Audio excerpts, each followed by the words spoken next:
जय हिंद दोस्तों, आप लोग का स्वागत है गुलशन गुप्ता एजुकेशनल में। आप लोग का दोस्तों इसके जहाँ समान ज्ञान जो नौकरी लेना है तो आप इस बुक को पढ़ना होगा दोस्तों। इसके जहाँ समान ज्ञान जो बिहार पुलिस, बिहार दरोगा, बिहार पॉलिटेक्निक, बिहार के अदर एग्जाम असत में एसएससी, रेलवे और जिसमें साइंस का क्वेश्चन पूछा जाता है दोस्तों। इसमें आज हम केमिस्ट्री का चैप्टर 1 एक ही चैप्टर में एक वीडियो कंप्लीट करा देंगे। एक वीडियो में एक कंप्लीट चैप्टर हो जाएगा दोस्तों। एक सीट टारगेट है 2025 में, एक सीट दोस्तों। अब बिल्कुल सरल भाषा में हम समझाएंगे थ्योरी पार्ट दोस्तों। आज थ्योरी पार्ट रहेगा, अगला पार्ट आएगा ऑब्जेक्टिव पार्ट। देखिए वीडियो शुरू करते हैं। चैप्टर का नाम है छोटी छोटी मगर मोटी बात। चैप्टर 1 है दोस्तों, छोटी छोटी मगर मोटी बात। इसके जहाँ समान ज्ञान बुक है, इसी का हम पूरा वीडियो सोल्यूशन देंगे दोस्तों। फिजिक्स, केमिस्ट्री, बायोलॉजी और जो रेलवे में जो फॉर्म भरे उसके लिए बहुत हेल्पफुल होगा दोस्तों ये बुक। देखिए शुरू करते हैं। रसायन विज्ञान। रसायन विज्ञान को इंग्लिश में हम केमिस्ट्री कहते हैं दोस्तों। विज्ञान की वह शाखा जिसके अंतर्गत हम पदार्थ के रासायनिक संरचना, संगठन और गुणधर्म तथा परस्पर रासायनिक अभिक्रियाओं के परिणाम का अध्ययन करते हैं। जिसमें देखो रसायन विज्ञान में कह रहा है दोस्तों, हम जिसकी संरचना मतलब किसी का स्ट्रक्चर के बारे में अध्ययन करते हैं, संगठन मतलब गुणधर्म के बारे में या किसी की प्रॉपर्टी के बारे में अध्ययन करते हैं, उसे रसायन विज्ञान कहते हैं दोस्तों। रसायन विज्ञान में टोटल के टोटल निर्जीव मतलब केमिकल के बारे में पढ़ाई होता है। आज टोटल के टोटल क्या होता है? केमिकल होता है दोस्तों, अनिर्जीव पदार्थ होता है। निर्जीव सजीव में होता है, मतलब इसमें केमिकल का पढ़ाई होता है। 18वीं सदी में फ्रांसीसी रसायन शास्त्री एंटोन लेबोरिया को आधुनिक रसायन विज्ञान का पिता कहा जाता है या जनक कहा जाता है।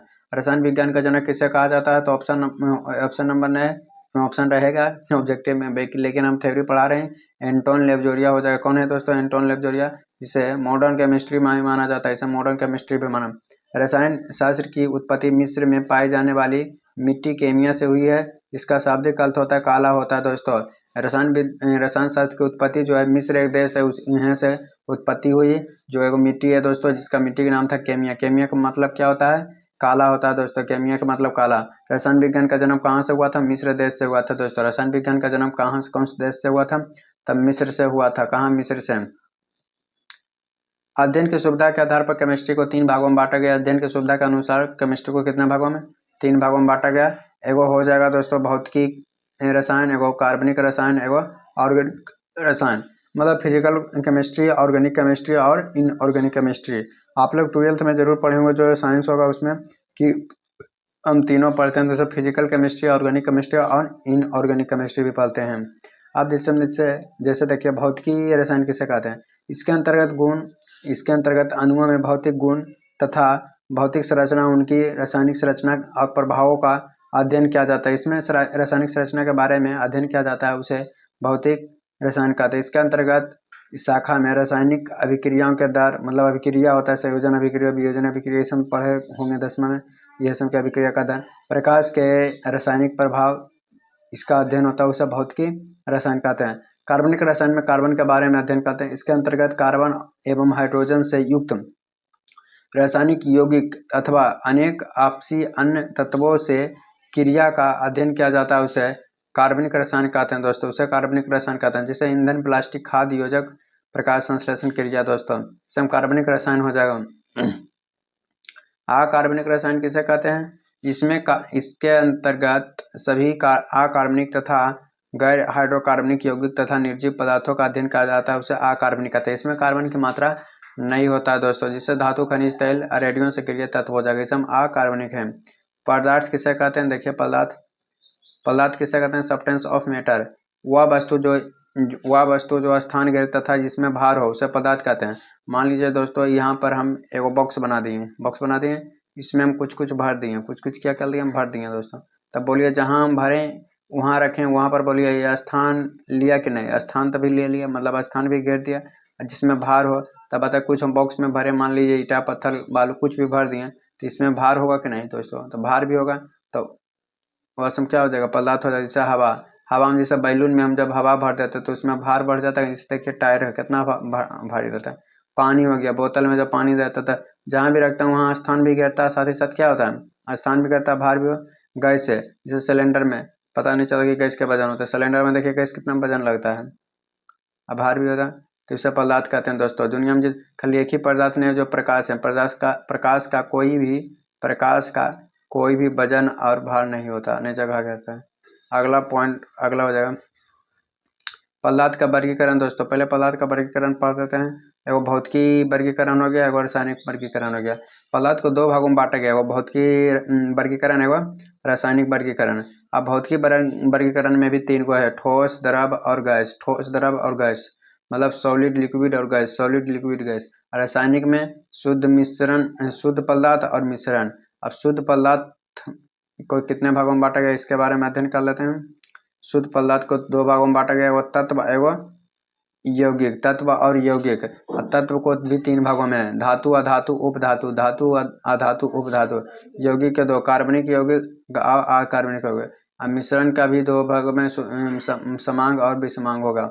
सबके बारे में अध्ययन एकाएक करते रहेंगे दोस्तों। केमिस्ट्री एकदम बस मतलब साइंस पढ़ना है तो इसके जगह को बुक एकदम एक बार जरूर देखिएगा, क्योंकि बहुत अच्छा कंटेंट दिए हैं। भौतिक अवस्था के आधार पर पदार्थ के मुख्यतः तीन वर्गों में बांटा गया है। पहला है दोस्तों ठोस अवस्था, दूसरा है द्रव अवस्था, तीसरा है गैस अवस्था। तो जो भौतिक के आधार पर पदार्थ को कितने भागों में, तो तीन भागों में पूछेगा। भौतिक के आधार पर पदार्थ को कितने भागों में बांटा गया, तो तीन भागों में। कौन कौन, ठोस, द्रव और गैस। ठोस, द्रव और गैस। पदार्थ की अवस्था होती है दोस्तों, देखिए इसमें फिगर के थ्रू समझाया गया। अब जैसे ठोस जो होता है ये बहुत सटा सटा होता है, जिससे देखिए मान लीजिए, देखिए हम मिट्टी का एक मिट्टी का बर्तन था, देखिए हर कुल कण की हो तो आपस में पूरा सटा रहेगा, तब ना मिट्टी का बर्तन होगा। ऐसे मान लीजिए एक मिट्टी का तो यहाँ है, मतलब एगो यहाँ एगो यहाँ, तो फूट फाट जाएगा। अब मान लीजिए यही है तो कुछ है सटा सटा रहेगा। ठोस है तो जब ठोस रहेगा तो सटा रहेगा, तो ना। द्रव होता है तो द्रव हल्का सा क्या होता है, छोड़ छोड़ कर आता है, छोड़ छोड़ के। और गैस तो पूरा छोड़ छोड़ के रहता है दोस्तों।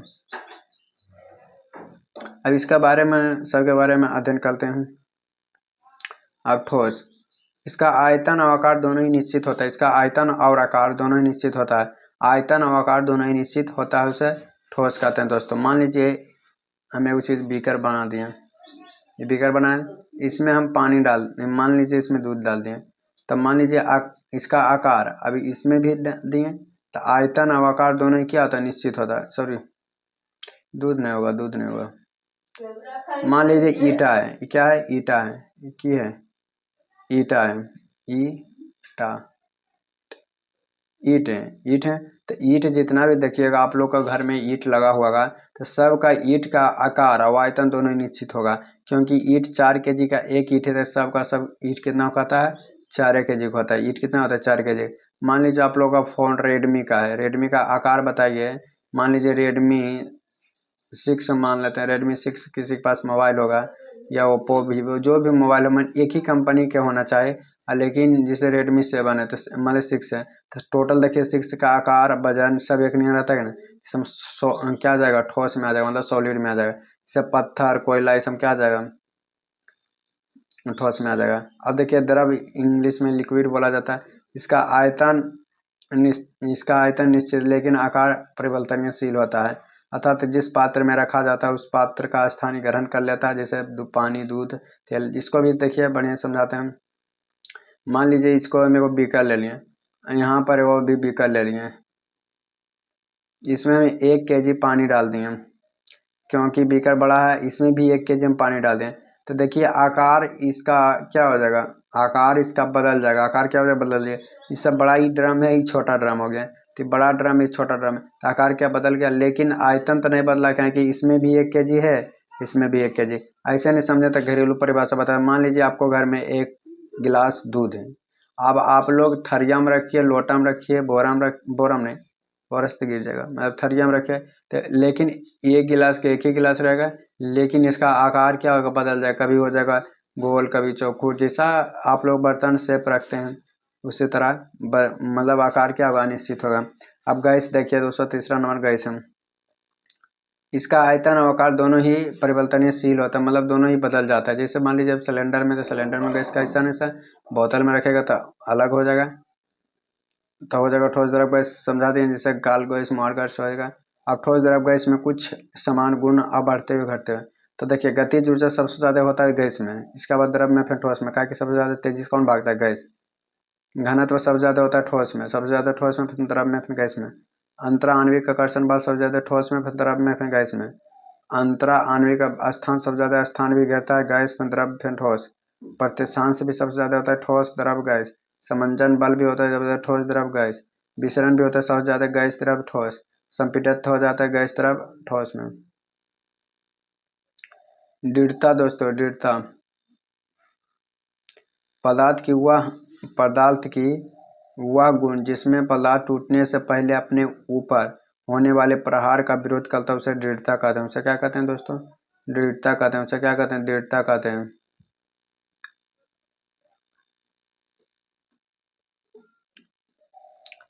ठोस द्रव गैस का अलावा पदार्थ की दो और भी अवस्था होती हैं, है प्लाज्मा अवस्था और बोस-आइंस्टीन कंडेंसेट। बोस-आइंस्टीन कंडेंसेट पदार्थ की दो अवस्था और होते हैं। पहला है प्लाज्मा। प्लाज्मा में देखिए क्या क्या बारे में इसका अध्ययन करते हैं। प्लाज्मा का कोई निश्चित आकार और आयतन नहीं होता। प्लाज्मा कोई निश्चित आकार और आयतन नहीं होता है। प्लाज्मा का पहचान सर विलियम क्रूप्स द्वारा 1879 ईस्वी में हुई थी, लेकिन इनका नाम इरविंग लेमियर ने दिया था। यह पदार्थ की चौथी अवस्था या सूर्य और उष्मा प्लाज्मा अवस्था के कारण होती है। अगला है पदार्थ की पांचवी अवस्था है। पदार्थ की पांचवी बोस-आइंस्टीन कंडेंसेट। यह पदार्थ की पांचवी अवस्था होती है। पदार्थ में होने वाली परिवर्तन जैसे एगो दो प्रकार की होती है। सीधे बोस-आइंस्टीन कंडेंसेट पदार्थ की पांचवी अवस्था। अब देखिए पदार्थ में दो प्रकार के परिवर्तन है, वो भौतिकी परिवर्तन मतलब फिजिकल चेंज और रासायनिक परिवर्तन मतलब केमिकल चेंज। दो को चेंज होता है दोस्तों। अब देखिए क्या भौतिक परिवर्तन यह उत्क्रमणीय प्रक्रिया है। इसमें पदार्थ में भौतिक गुणों में परिवर्तन होता है परंतु रासायनिक गुण समान होता है। जो दोस्तों ये भौतिक परिवर्तन में बदल जाता है और फिर पुनः अपना वापस रूप में चला आता है, उसे भौतिक परिवर्तन कहते हैं। या अस्थायी रूप से परिवर्तन होता है मतलब ये एक बार चेंज होने पर ही दोबारा अपना रूप में नहीं आता है। इस परिवर्तन में कोई भी पदार्थ परिवर्तन होने के बाद पुनः अपनी पूर्व अवस्था में आ सकता है, पूर्व अवस्था में आ सकता है। इसे यह कर रहा है भौतिक परिवर्तन में कर रहा है। और रासायनिक परिवर्तन में देखिए अनुक्रमणीय होता है। इनमें नए पदार्थ का निर्माण होता है और मूल पदार्थ के रासायनिक और भौतिक गुणों में भिन्न होता है। यह अस्थायी परिवर्तन है। इस परिवर्तन में कोई भी पदार्थ परिवर्तन होने के बाद पुनः अपनी पूरी अवस्था में नहीं आता। यह मतलब भौतिकी आ जाता है, मीन ही नहीं आता। यहाँ से ज़्यादा करके एग्जाम्पल इसका पूछा जाता है। एग्जाम्पल आप ध्यान से पढ़िएगा। CO2 का सूखी बर्फ या क्या CO2 से सूखी बर्फ बनना है, क्या हो जाएगा? भौतिक परिवर्तन हो जाएगा। लेकिन मक्खन का खट्टा होना, एक बार मक्खन खट्टा हो जाएगा तो फिर क्या करिएगा? कुछ नहीं करिएगा। अब मोमबत्ती का पिघलना, मोमबत्ती का पिघलेगा फिर भी जल जाएगा, तो ये हो जाएगा भौतिक परिवर्तन। मोमबत्ती का जलना, एक बार मोमबत्ती जल गया तो इसको कुछ नहीं कर सकते। पानी का बर्फ बना, पानी से बर्फ बन गया, बर्फ को छोड़ दिया पानी बन जाएगा। लेकिन अगरबत्ती का जलना, अगरबत्ती जल जाएगा तो पूरा खत्म हो जाएगा। पानी का वाष्प बनना, पानी को भाप की तरह उड़ा दीजिए फिर पानी बन जाएगा। लेकिन खाने का पचना, एक बार खाना पच जाएगा तो दोबारा कहाँ से खाना आएगा। चीनी या नमक का पानी का मिश्रण, अब चीनी या पानी मिला देंगे फिर इसको गर्मा देंगे तो अलग हो जाएगा। लेकिन लकड़ी का जाना, एक बार लकड़ी जला दिए तो खत्म हो जाएगा। शुष्क बर्फ का संश्लेषण करना मतलब उत्पादन करना। लोहे पर जंग लगना, कपूर का जलना, यह भी भौतिक परिवर्तन है। और दूध से दही बनना, रासायनिक परिवर्तन। रेत का पानी का विलयन होना, और फास्फोरस को केरोसिन तेल में डालना। अम्लीकृत जल का वैद्युत अपघटन करना, सोडियम को पानी में डालना। प्लेटिनम तार का जलना, पदार्थ का किण्वन द्रव्य पेट्रोलियम। लोहे का चुंबकीकरण करना।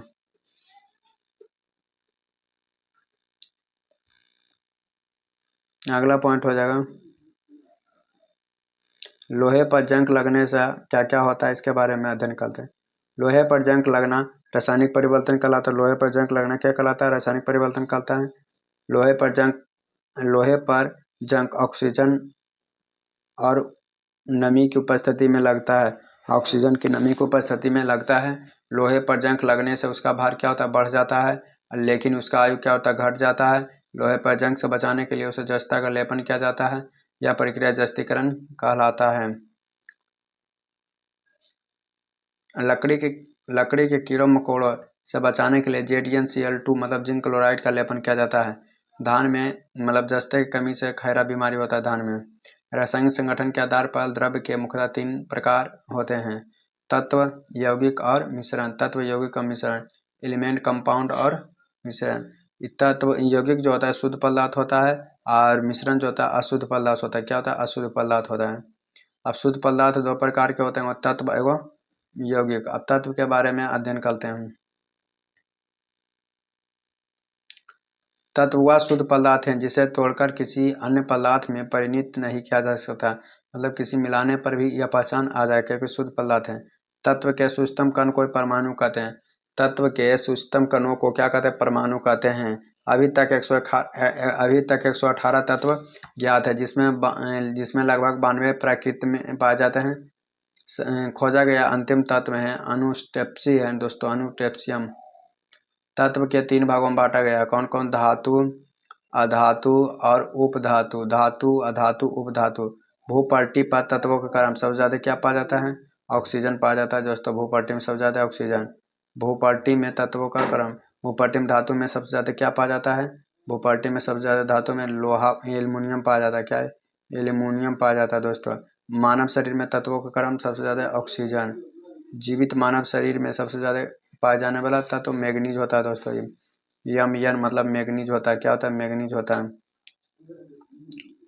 अब यौगिक के बारे में अध्ययन करते हैं दोस्तों। यौगिक के बारे में, जब दो से अधिक तत्वों को एक निश्चित अनुपात में मिलाया जाता है तो यौगिक का निर्माण होता है।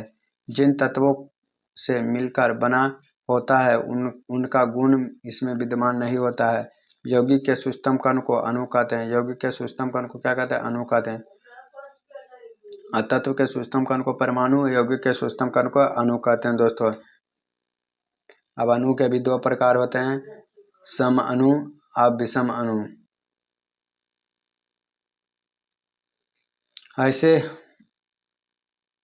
ऐसे अणु जो समान प्रकार के परमाणु की संयोजन से बने होते हैं उसे सम अणु कहते हैं। जैसे ऑक्सीजन 2 से ऑक्सीजन से मिला तो सम अणु होता है। हाइड्रोजन हो गया, क्लोरीन 2 से मिला। विषम अणु ऐसे अणु जो 2 या 2 से अधिक तत्व परमाणु संयोजन से निर्मित हो लेकिन अलग अलग हो। जैसे जल, H2O 2 है कि नहीं, ऑक्सीजन है, हाइड्रोजन 2 अलग से, तो ये सब विषम अणु कहलाता है। परमाणुकता किसे कहते हैं? किसी तत्व अथवा यौगिक के एक अणु के निर्माण में प्रयुक्त होने वाले परमाणु की संख्या उस तत्व के अथवा यौगिक के परमाणुकता कहलाता है। परमाणुकता के आधार पर अणु के 4 भागों में बांटा गया है। कौन कौन? 4 भागों में। एकल परमाणु, द्वितीय परमाणु, तृतीय परमाणु, आर्गन में एकल परमाणु होता है, हीलियम में एकल परमाणु, आयरन में एकल परमाणु, हाइड्रोजन में द्वि परमाणु, क्लोरीन में भी द्वि परमाणु, जल में भी 3 परमाणु। कैसे 3 को? तो देखिए H2O तो 1 और 2 1 3। सल्फर में 8 परमाणु जिसे बहुपरमाणु बोला जाता है। अमोनिया में 4 परमाणु तो इसे चतुष्परमाणु। मानव शरीर में उपस्थित यौगिक की संख्या, मतलब मानव शरीर में सबसे ज्यादा यौगिक कौन? तो जल पाया जाता है, फिर प्रोटीन, फिर फैट, फिर कार्बोहाइड्रेट। जल एक प्रकृति का समान गुण है दोस्तों। जल एक यौगिक है। जल परमाणु की अनुपात 2:1, परमाणु भर 2:16 मतलब 1:8। परमाणु संख्या 3, तत्वों की संख्या 2 होता है। इसका क्वथनांक 100 सेल्सियस और 373 केल्विन, 80 रेडियन और 212 फ़ारेनहाइट होता है।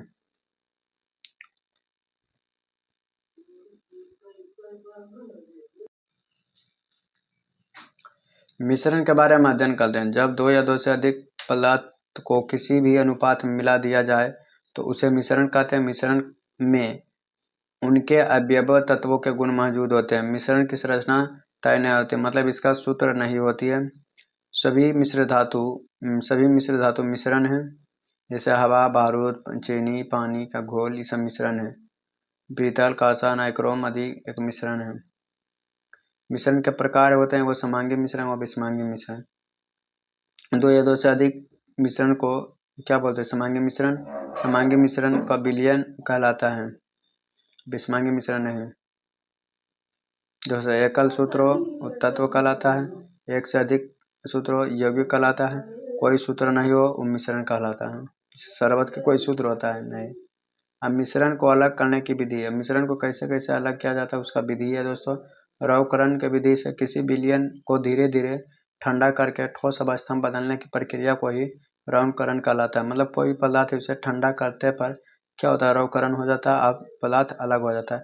इस विधि द्वारा ठोस का अकार्बनिक पदार्थों को मिश्रण के अवयवों या संगठनों को पृथक्करण किया जाता है। आसवन विधि है। आसवन विधि किसी द्रव्य को वाष्पीकृत करके पुनः ठंडा करने की प्रक्रिया को आसवन कहते हैं। समुद्र जल की भी शुद्धिकरण इसी विधि द्वारा होता है। आशुतोष जल इसी प्रक्रम के द्वारा तैयार किया जाता है। अगला है प्रवाजी आसवन विधि। प्रवाजी आसवन विधि ऐसा मिश्रण जिनके संगठन और क्वथनांक में कम से कम अंतर होता है उसका पृथक्करण करने के लिए प्रवाजी आसवन विधि का प्रयोग करते हैं। जिसे भूगर्मी से निकालने गए पेट्रोलियम, अब हम कोई चीज़ पेट्रोलियम निकालते हैं तो कौन सा विधि द्वारा? प्रवाजी विधि द्वारा। डीजल पेट्रोलियम इसी विधि द्वारा निकाला जाता है। भाप आसवन विधि, इस विधि से उन कार्बनिक पदार्थों को शुद्धिकरण किया जाता है जो कि जल में अविलय होते हैं परंतु गर्म करने से वाष्पशील होते हैं या अपने क्वथनांक में घट जाता है, जिसे एथिल अल्कोहल। अगला पॉइंट हो जाएगा निस्पंदन। निस्पंदन एक भौतिक पृथक्करण प्रक्रिया है जो एक फिल्टर माध्यम का उपयोग करके ठोस पदार्थ को तरल पदार्थ में मिश्रण का अलग करता है। जिसे खनन में कीमती धातुओं को निकालने के लिए बेल्ट फिल्टर का प्रयोग किया जाता है। विलवणीकरण वह प्रक्रम जिसमें नमकीन पानी से खनिज पदार्थ को अलग करके मीठे पानी में बदल जाता है, उसे विलवणीकरण कहते हैं।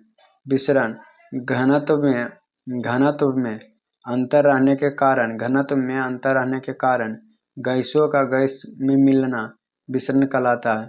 घनत्व में अंतर रहने के कारण गैसों का गैसों में मिलना क्या कहलाता है? विसरण कहलाता है। तापमान के बढ़ने से विसरण का गुण बढ़ता है। तापमान के बढ़ने से विसरण का गुण बढ़ता है। विसरण का गुण के कारण गरम खाना की सुगंध पूरे कमरे में फैल जाते हैं। गरम जब खाना रहता है दोस्तों तो विसरण के कारण पूरे कमरे में फैल जाता है। इत्र का बोतल से सुगंध, मान ली इत्र कोई लगा कर जाए तो बोतल से कितना पूरा घर में सुगंध है। मल मूत्र का भी दुर्गंध दोस्तों नाकों तक पहुंच जाता है। मान लीजिए कोई घर में लेटरिन वोटरिन कहीं पर होगा तो बच्चा कर लेता तो तुरंत नाक तरफन चल जाता है दोस्तों। किसके कारण? विसरण के कारण चल जाता है। प्रसरण के कारण इसमें विलयन के अणु कम सांद्रता वाले घोल से अधिक सांद्रता वाले घोल की गति करते हैं, उसे प्रसरण कहते हैं। से किशमिश को जल में डालने पर उसका फूलना है। किसके कारण? प्रसरण के कारण। अंगूर को नमक या चीनी के गाढ़े घोल में डालने पर अंगूर का चिपकना किसके कारण? प्रसरण के कारण। अगला व्युत्क्रम प्रसरण, अणुओं की अधिक सांद्रता वाले विलयन के कम सांद्रता वाले विलयन की और गति व्युत्क्रम प्रसरण, जिससे समुद्र जल के आशुतोष जल बनाना। ठोस द्रव गैस का ताप का प्रभाव। अब देखिए यहाँ से भी क्वेश्चन पूछा जाता है। अब मान लीजिए कोई चीज ठोस है, अब ठोस को हम गैस में बदल लेंगे तो क्या बोलेगा? ऊर्ध्वपातन कर देंगे। ठोस को डायरेक्ट गैस में बदलेंगे ऊर्ध्वपातन, और गैस को डायरेक्ट हम इधर बदलेंगे तो इसको भी बोला जाता है डिपोशन। इसको क्या बोला जाता है? डिपोशन। अब ठोस को हम लिक्विड में करेंगे तो क्या हो जाएगा? गलन हो जाएगा। मतलब द्रव को हम ऐसे ठोस को हम द्रव में तो गलन हो जाएगा। अब हम पानी को हम इसको करेंगे तो जमेगा, फ्रीजिंग करेंगे। अब यहाँ से यहाँ भेजेंगे तो क्या होगा? संघनक हो जाएगा। यहाँ से यहाँ तक जाएगा वाष्पन हो जाएगा। यही यहाँ पर ऑब्जेक्टिव फॉर्म मतलब वन लाइन में दिया कि ठोस को द्रव में बदलना क्या था? गलन कहलाता है। द्रव को ठोस में बदलना जमना कहलाता है। गैस को सीधे ठोस में बदलना ऊर्ध्वपातन कहलाता है। द्रव को गैस में वाष्पीकरण कहलाता है। वाष्प को द्रव में संघनक कहलाता है।